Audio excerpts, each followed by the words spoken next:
O güzeldir. O yaşanmaya değerdir. O ilişkidir, o örgüttür, o savaştır, o kişidir. O duygudur, o sevgidir. Bunun ayrımını mutlaka yapmalısınız. Born on 4th April 1948, he grows up in the village of Amara, in Northern Kurdistan, southeast of what is now the Republic of Turkey. Öcalan gets to know a colonized country, Kurdistan.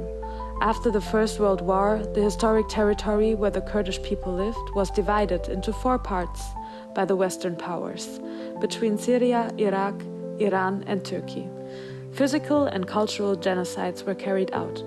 Kurds were stripped of their political rights and their language was often banned. Kurdish identity was denied in favor of the dominant identity within each of the colonizing states. In 1966, Abdullah Öcalan goes to university in Ankara. He becomes involved in socialist groups on the Turkish left and in organizations fighting for the rights of the Kurdish people. A coup d'etat takes place in 1971, dealing a major blow to the revolutionary upsurge then underway in Turkey and in Northern Kurdistan. After an initial 6-month stay in prison, in 1972, Abdullah Öcalan declares that Kurdistan is a colony.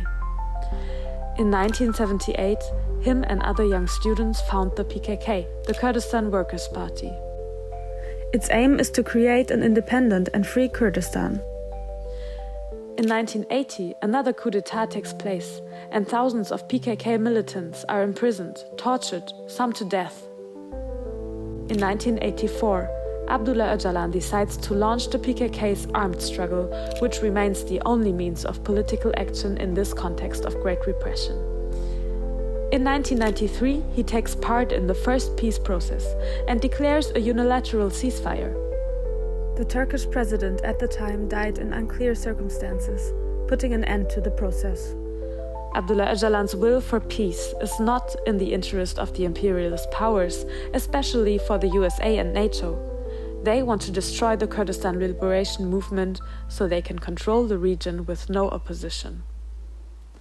In the 1990s, faced with the collapse of the USSR, Öcalan carries out extensive research to develop a new paradigm for socialism. He emphasizes that women represent the oldest colony, and that their liberation should be the basis on which society as a whole can be liberated. In front of the 5,000-year-old patriarchal state system, he proposes the paradigm of democratic modernity based on women's liberation, ecology, and radical democracy. In 1999, following an international complot by dozens of states, Öcalan is captured in Kenya by Mossad and the CIA. Today, 26 years later, he is still locked up in solitary confinement on the prison island of Imrale. From prison, he publishes numerous books, including the Manifesto for Democratic Civilization. Öcalan's paradigm has served as a model for the Rojava revolution in northeastern Syria and initiated the Xinjiang Azadi revolution in eastern Kurdistan and Iran.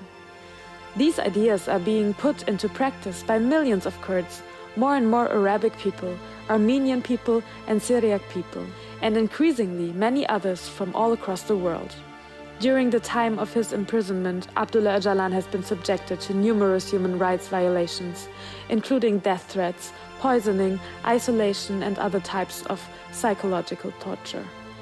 Despite the extremely difficult conditions, Abdullah Öcalan has always continued to search for a peaceful solution to the Kurdish question.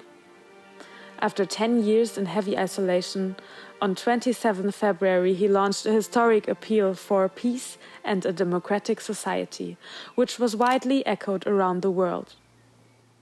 Öcalan's aim is to build a genuine peace with the Turkish state based on the brotherhood of peoples and to take action against the imperialist war being waged against the Kurdish people and the peoples of the Middle East. Millions of people around the world are calling for his immediate release so that he can play his full part in the current peace process. For the moment, at 76 years of age and after 26 years of imprisonment, he is still held captive on the island of Imrale.